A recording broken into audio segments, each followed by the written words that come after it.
Ya, Pemirsa, Menteri Keuangan Republik Indonesia Purbaya Yudi Sadewa ini memastikan akan menindak tegas mafia impor barang-barang ilegal termasuk di sektor tekstil, yaitu impor bal pakaian bekas dalam karung atau bal pres. Ini gunanya untuk tidak lagi memberikan peluang kepada UMKM yang masih menjual barang-barang ilegal, tapi justru akan mendukung UMKM legal dengan bisa meningkatkan produksi dalam negeri. Malam hari ini kita akan membahasnya dengan sejumlah narasumber yang sudah bergabung di Apa Kabar Indonesia Malam. Ada Bang Fernando Ganinduto, anggota Komisi 6 DPR RI. Selamat malam Bang Nando, apa kabar? Selamat malam, kabar baik. Terima kasih sudah hadir malam hari ini. Waalaikumsalam. Dan juga bergabung bersama kita melalui sambungan Zoom ada dari Asosiasi Perstekstilan Indonesia, Bapak Ian Syarif Tan. Selamat malam Pak Ian. Ya, malam Bu. Oke, Pak Ian, kita ingin tahu merespon soal kebijakan dan gebrakan Menteri Keuangan ini seperti apa Pak Ian kalau dari asosiasi? Ya, kami menyambut baik Bu, karena memang untuk pakaian bekas itu sudah dilarang semenjak Permendak 40 ya, itu sudah dilarang dan tidak boleh masuk ke dalam negeri. Dan mungkin yang kita perlu garis bawahi di sini adalah mengapa negara lain sendiri itu mau mengekspornya ke kita. Itu mungkin pertanyaan yang besar, karena di negara mereka sendiri mereka tidak bisa mengolah sampah-sampah ini sehingga mereka harus mengekspornya ke negara seperti kita. Nah, jangan sampai dijadikan di mana negara kita itu menjadi tempat buangan sehingga kita menjadi seperti Ghana, seperti negara-negara di Afrika, tempat di mana balpres ini akhirnya terjual tidak, tapi mungkin hampir setengahnya itu akhirnya menjadi sampah terbuang. Karena pada akhirnya seluruh sampah tekstil ini susah sekali diolah. Kita baru saja beres konferensi di Yogyakarta di mana kami membahas masalah isu-isu lingkungan dan teknologi yang sudah ada. Jadi bahkan di luar negeri pun teknologinya belum sempurna. Nah, jadi sebenarnya ini masalah dari negara lain yang berupa sampah tekstil yang tidak bisa diolah kembali yang akhirnya dibuang ke Indonesia ya. Dan kalau Indonesia mau maju dalam bidang pariwisata dan industri, ini salah satu hal yang harus ditangani dengan baik. Oke, gambaran kerugian yang kemudian sudah dicatat atau didata oleh asosiasi dengan adanya ilegal atau thrifting ilegal ini seperti apa sih Pak Ian? Iya, untuk thrifting ilegal kami sendiri data spesifiknya ada Bu, mungkin cuman saya tidak bisa buka di forum ini terkait mungkin kita lihat potensi aja ya. Kalau potensi tenaga kerja yang bisa kami ciptakan jumlahnya cukup banyak di Jawa Barat sendiri, itu sentra-sentra industri, kita sudah bisa memproduksi barang dengan harga yang cukup murah. Jadi sehingga kalau memang importir ilegal ini diberhentikan dengan jumlah yang tangkapan terakhir aja itu jumlahnya sangat banyak, itu kita bisa dengan mudah mempekerjakan 100.000 karyawan baru hanya untuk mengganti kekosongan produksi yang ditimbulkan karena barang-barang ilegal ini akhirnya sekarang sudah bisa ditindak dengan tegas. Oke, baik. Bang Nando, merespon mengenai kebijakan Menteri Purbaya ini seperti apa? Sepertinya sudah banyak lah sebelumnya kebijakan-kebijakan yang nafasnya sama Bang, tapi progres kinerjanya juga seperti apa? Baik, Mbak Ken. Jadi sebelum saya mau nyampe ke sana, saya mau sedikit memperjelas apa yang dikatakan Pak Ian tadi, bahwa memang impor ilegal ini sudah diatur di Permendak nomor 40 tahun 2002 dan diatur kembali di Permendak 16 tahun 2025, bahwa memang di sini disebutkan bahwa importir wajib mengimpor barang dalam keadaan baru. Ya. Jadi di sini clear bahwa impor barang bekas itu tidak diperbolehkan di Indonesia. Ya. Itu satu. Yang kedua, impor ilegal yang kita katakan sekarang menjadi impor ilegal itu merusak industri dalam negeri, dan ini sudah berpuluh-puluh tahun terjadi ini. Bahkan saya pas di DPR di awal-awal saya menjabat sebagai anggota DPR RI itu saya banyak mendapatkan keluhan-keluhan dari dapil saya, karena kebetulan dapil saya di Jawa Tengah dan banyak industri tekstil. Betul. Itu salah satu penyebab dari mereka kebangkrutan mereka itu adalah importir ilegal ini gitu. Jadi menurut saya ini udah sesuatu yang harus diberantas sampai akar-akarnya, sampai harus benar tuntas, sampai supaya industri-industri kita di dalam negeri ini bisa terus selamat dan bisa berkembang. Karena di dunia ini sebuah negara itu bisa sukses itu kalau industrinya maju gitu.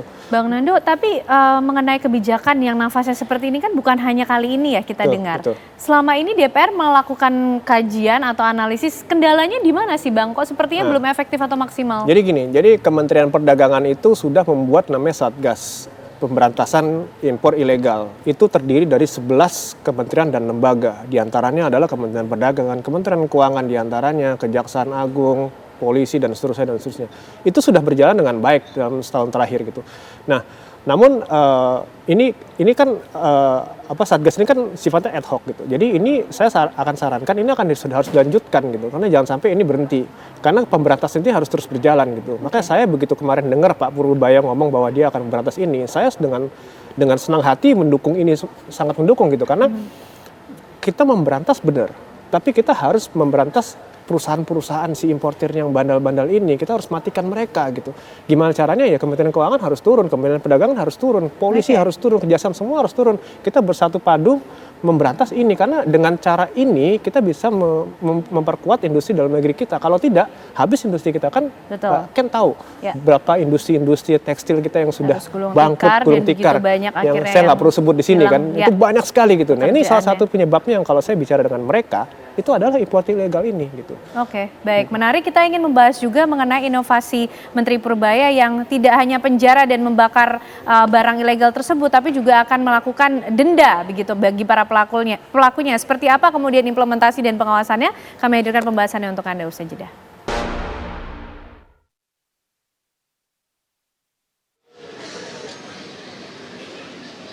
Anda kembali di Apa Kabar Indonesia Malam, pemirsa. Kali ini bersama dengan saya Celia Alexandra dan masih membahas mengenai kebijakan dari Menkyu Purbaya Yudi Sadewa untuk memberantas impor ilegal. Saya langsung di Pasar Santa saat ini untuk mendengar bagaimana kemudian respon dari pedagang thrifting terkait dengan pembasmian ataupun penertiban impor ilegal tersebut. Saya bersama dengan Mas, siapa namanya? Fendi. Oke, Mas Fendi, ini sudah buka toko thrifting ini sejak kapan?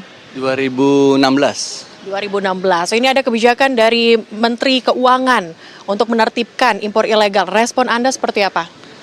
Ya sebenarnya sih belum begitu detail ya, maksudnya dalam artian Bapres itu kan ada yang barang-barang brand KW, ada yang benar-benar emang ya thrifting gitu. Nah itu kan belum tahu nih salah satunya atau dua-duanya gitu. Tapi selama ini ngambilnya tuh gimana? Apakah memang impor langsung tangan pertama atau bagaimana? Oh selama ini sih paling lebih hunting ke pasar-pasar aja gitu, di Jakarta, di Bekasi, di Bogor gitu. Lebih ke hunting ke pasar-pasar sih. Tapi kalau misalnya penertiban akan dilakukan nih, misalnya kita katakan keduanya, dari impor yang pertama, tahan pertama, dan juga Anda mungkin kena. Responnya gimana? Apakah ini bisa dinilai adil dan sebagainya? Ya mungkin buat toko-toko yang beli dari pasar langsung ya mungkin bakal berdampak, karena nanti bakal susah untuk jual barangnya, kita nggak bisa refresh lagi untuk jual selanjutnya gitu kan. Jadi pasti agak ada hambatan lah pasti itu. Termasuk juga jika nanti ditertibkan itu nanti akan diarahkan ataupun dialihkan untuk menjual barang-barang lokal. Responnya setuju nggak kalau nanti menjual barang lokal? Keberatan tidak? Ya kalau thrifting itu kan emang harganya ya bisa dibilang ya agak lumayan murah. Mungkin nanti kalau misalkan nanti diganti brand lokal, itu pasti nanti harganya bakal beda. Nah, kita tinggal lihat aja nanti gimananya gitu kan. Karena dari harga juga udah pasti bakal beda gitu. Nggak mungkin sama dengan ini yang saat ini gitu. Oke, ini kan Menteri ingin membasmi impor ilegal. Menurut Anda nih sebagai penjual thrifting yang udah tangan keberapa, kesekian begitu. Menurut Anda harusnya pemerintah seperti apa sih? Ada saran nggak? Ya mungkin ya apa ya, bisa dibilang mungkin harusnya dibeda-bedain aja sih. Soalnya kan emang posisinya kan ya buat orang jual lagi gitu kan, ini udah tangan keberapa, jadi bukan importir langsung, jadi harusnya dibedain sih gitu. Oke, baik. Terima kasih Mas Teguh Effendi. Oke, tadi seperti yang kita udah dengarin ya, bahwa memang masih belum pasti juga dan masih belum tahu juga sebenarnya pedagang yang ada di Pasar Santa ini, pedagang thrifting, apakah memang yang dikenakan langsung untuk pembasmian ataupun penertiban itu di impor tangan pertama, ataukah seluruh toko itu akan dikenakan, dan bagaimana kemudian penertiban yang akan dilakukan nantinya. Demikian saya kembalikan ke studio, ada rekan saya, Kenana. Baik, terima kasih Celia Alexandra mengabarkan dari Pasar Santa di Jakarta Selatan. Pak Ian, tadi mungkin juga ikut mendengar ya bagaimana respon para penjual atau yang memperdagangkan barang-barang thrifting nih, barang-barang pakaian bekas. Kalau coba kita membaca Pak Ian, bila kebijakan dari Menkyu Purbaya ini dilaksanakan, dampaknya di industri dalam negeri ini akan seperti apa? Karena Menkyu Purbaya juga concern UMKM ini tetap akan hidup, tapi nanti yang dimasukkan produk-produk lokal. Tapi ada kekhawatiran tadi soal pricing strateginya, bagaimana kualitasnya? Menurut saya ada dua hal Mbak Ken.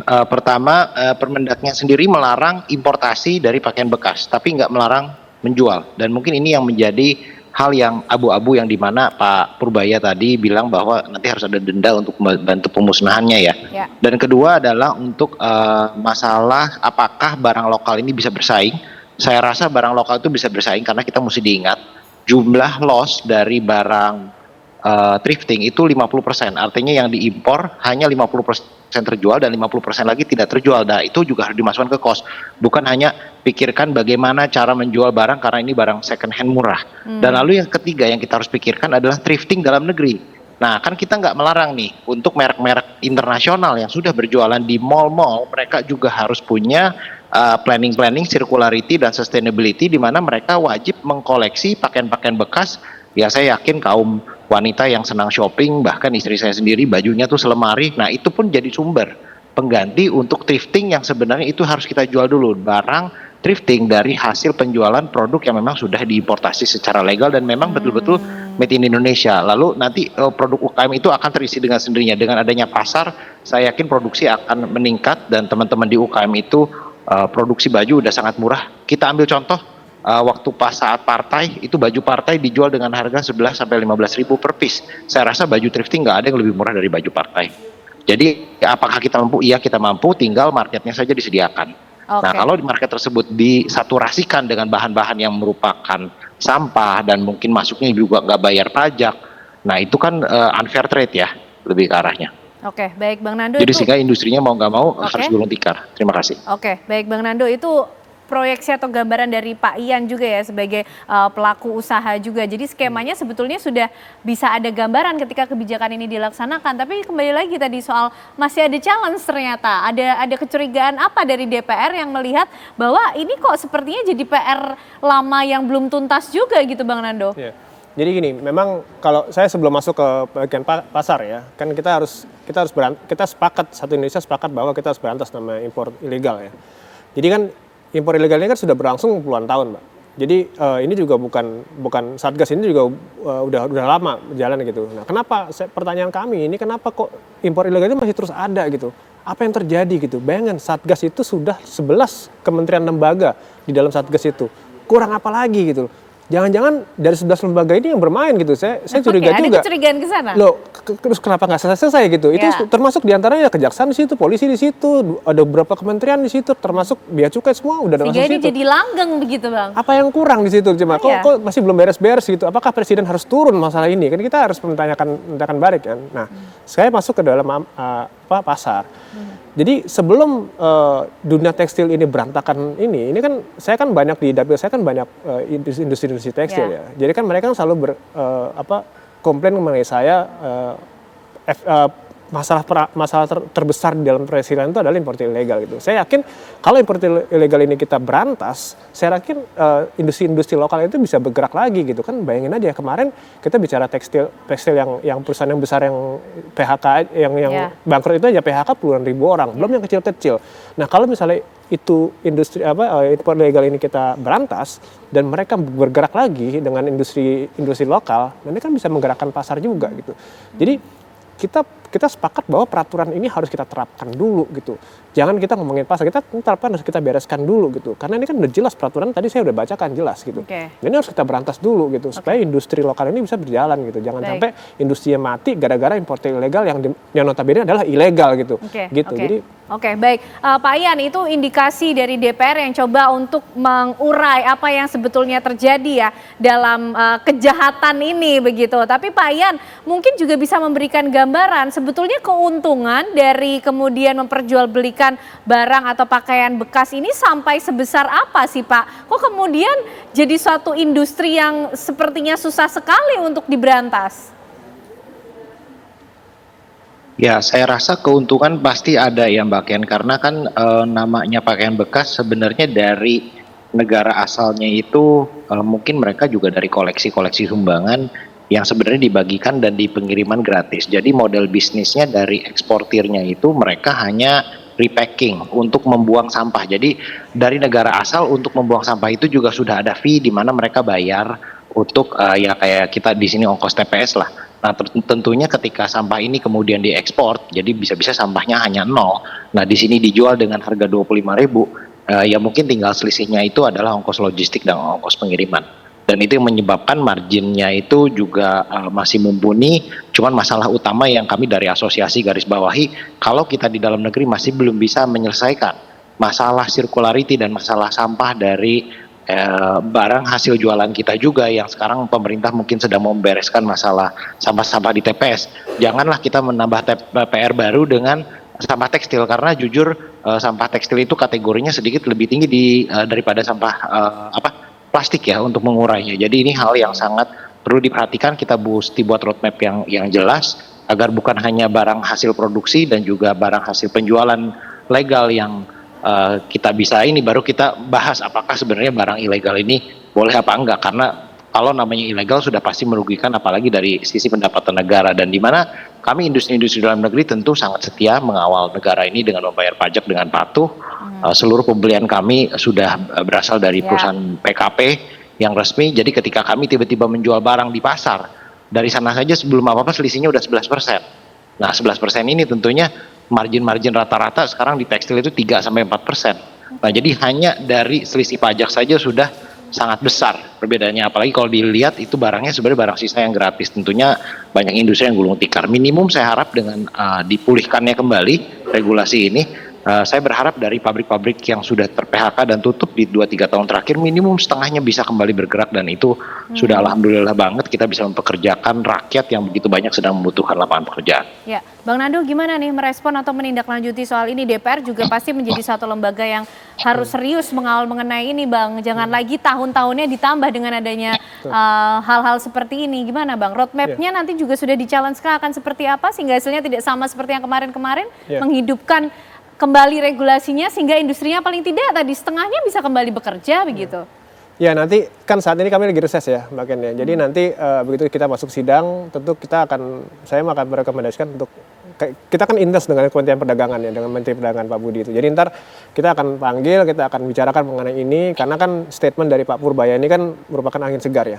Jadi kan ini kan orang menteri baru yang mau berantas. Jadi ini kami mengapresiasi tinggi gitu bahwa dia akan memberantas ini. Jadi kita sepakat untuk kita gimana caranya Satgas ini harus terus jalan. Kita harus berantas impor ilegal ini supaya industri lokal kita bisa berjalan gitu. Oke. Kami akan kawal semua ini. Oke. Nah lalu bagaimana juga soal lagi-lagi inovasi Pak Purbaya ini menambahkan tidak hanya di penjara, jangan hanya kemudian dibakar saja, tapi juga ada kebijakan penambahan atau pemberian denda gitu bagi para pelakunya. Gimana nih Bang? Ya itu bagus-bagus saja Mbak Ken. Denda itu kan bagus-bagus saja. Yang penting kita harus berantas, bukan hanya denda aja, kita harus berantas gitu. Dan saya berharapnya Pak Menteri Keuangan ini bukan hanya omong-omong aja gitu. Kita mesti lihat gini, Menteri baru ini kan biasa ya, dia kan mau perform. Dia pengen ini, pengen itu. Kita pengen lihat gebrakan ini, apakah ini cuma omong-omong aja, apa benar-benar emang dia akan lakukan ini. Kami tunggu. Kalau emang ini benar dia akan lakukan, ini benar-benar sebuah breakthrough yang bagus sekali. Ini gebrakan yang luar biasa, karena ini sudah penyakit kronis yang kita harus berantas gitu. Jadi kalau Pak Menteri Keuangan ini melakukan ini hebat, menurut saya bagus gitu. Tapi kita lihat makanya apakah ini hanya sekedar omong-omong atau benar-benar emang dia akan lakukan ini. Oke, gitu. baik. Kami tunggu. Pak Ian, ini kalau bisa betul-betul dilaksanakan menjadi suatu gebrakan yang luar biasa. Seperti itukah Pak Ian? Karena sudah menjadi suatu penyakit begitu di industri tekstil dan betul-betul harus diobati begitu? Iya Bu, karena untuk volumenya sendiri kalau dari data yang kami ada itu cukup intens ya. Jadi kami harapkan ini bisa benar-benar menjadi solusi di tengah penerimaan negara yang sangat diperlukan juga oleh negara, dan kami pun berharap industri tekstil di sini bisa bantu membangun negara dengan mempersiapkan lapangan kerja dan juga menambahkan kontribusi dari perpajakan untuk menopang kegiatan negara ini Bu. Oke, lalu Pak kalau kita... Dan mungkin kalau saya boleh tambah izin, jadi dari Permendaknya sendiri kan melarang impor. Memang kita pun, saya mengapresiasi di mana dari Kementerian Perdagangan bilang memang undang-undangnya itu tidak melarang untuk menjual, karena pedagang-pedagang thrifting ini kalau kita lihat seperti video sebelumnya adalah teman-teman pedagang-pedagang kecil yang mungkin mereka beli barang ini pun dengan memakai uang keringat mereka ya. Jadi bukan hanya ditindak di lapangan, mungkin kalau yang sudah terlanjur dibeli ya boleh, mesti ada masa grace period karena kita juga tidak mau menimbulkan kerugian. Tapi pada saat yang bersamaan kita juga mesti bikin solusi yang baik dan bisa diterima oleh semua pihak sih. Oke, baik. Bang Nando, mungkin apa kemudian langkah yang mulai akan dilakukan bersama dengan kementerian atau lembaga terkait juga untuk mendorong ini supaya tidak omon-omon saja Bang tadi lewat penegakan hukumnya kah atau akan dimulai dari mana? Ya, kalau kami di DPR ini kan fungsi kami kan hanya pengawasan. Kami kan tidak bisa menindak gitu. Ya. Jadi pasti kita akan mengawasi ini karena saya kan sebagai wakil rakyat, saya kan punya konstituen itu yang industri tekstil besar juga gitu. Dan ini udah menjadi komplain mereka selama ini gitu. Jadi saya mempunyai obligasi atau kewajiban untuk memperjuangkan ini semua Mbak Ken. Jadi jangan khawatir, ntar kita akan terus mengawal ini semua. Kayak saya pastikan bahwa semua eksekutif yang terkait dalam industri impor ilegal ini harus melakukan tugasnya dengan baik dan benar gitu. Ada target Bang? Targetnya tahun lalu. Jadi Oke. bukan kayaknya tadi Selalu ada target berarti sebetulnya. targetnya udah dari kemarin-kemarin, Sama lewat juga. bukan target besok. Ini udah melewati batas ini. Kita harus Oke. segera selesaikan gitu. Jadi target Oke. kita udah tahun lalu, udah bukan besok lagi, tapi kemarin-kemarin targetnya. Jadi ini Baik, harus baik. cepat selesai gitu. Harus cepat selesai. Itu yang kita nantikan bersama untuk bangkitnya kembali industri dalam negeri. Betul. Terima kasih Bang Nando, terima kasih Pak Ian malam hari ini untuk waktunya sudah bergabung bersama kami semuanya di Apa Kabar Indonesia Malam. Sehat selalu semuanya.